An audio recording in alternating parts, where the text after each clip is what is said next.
Welcome to your 5 minutes of personal and professional development.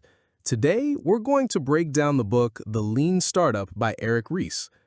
Imagine being able to launch a business or a new product with the least possible risk, to create something that people actually want and need without wasting time or money. That's what the Lean Startup is all about. It's not a magic formula, but a roadmap for navigating the uncertainty of creating something new. Forget 100-page business plans that become obsolete on the first contact with reality. This book teaches you to steer your project like a car, not to launch a rocket with a fixed trajectory. The Lean Startup proposes a radically different way to approach building companies and launching products.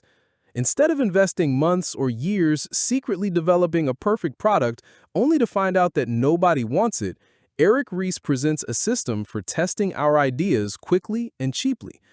The central idea is simple. Most startups don't fail because of product flaws, but because they build something nobody is interested in. To avoid this fatal outcome, the book is based on a constant 3-step cycle: build, measure, and learn. First, build. But this isn't about building the final, complete product. The key is to build a minimum viable product, or MVP. Think of it as the most basic possible version of your idea, the one that allows you to start learning with the minimum effort. It could be a simple web page, a presentation, or even a cardboard prototype. The important thing is that it's something you can put in front of real customers to see their reaction. Second, measure. Once you have your minimum viable product, it's time to show it to your first customers, the so-called early adopters, those people willing to try new things.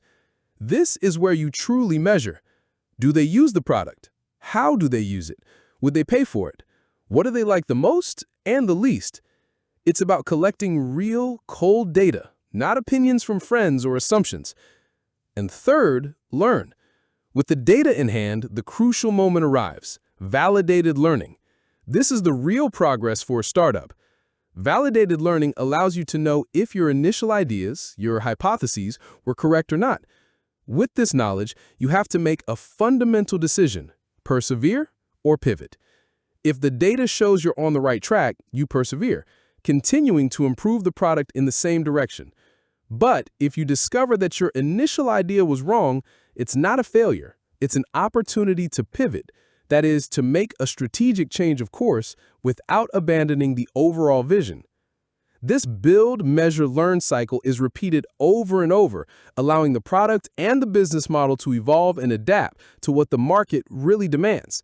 It's a scientific approach to business based on experimentation and constant feedback. What we always need to remember from this book is the following. 1. Avoid building products nobody wants.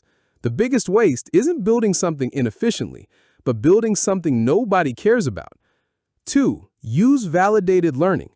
Don't just trust your intuition. Use a feedback loop to get real data from customers and validate your hypotheses about what will work. 3. Start with a minimum viable product. Launch a basic version of your product as soon as possible to start learning. Perfection at the beginning is your enemy.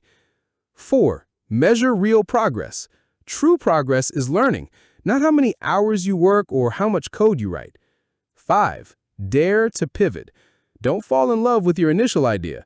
If the data shows it's not working, change your strategy. Pivoting isn't failing, it's being smart. Remember, this is just a brief summary of the potential you can get from this book. Grab a copy by supporting your local bookstore if you want to learn more. Share this summary in your communities and WhatsApp groups to keep the chain of help going. If it helped you, you can help someone else with it. Don't miss the next summary.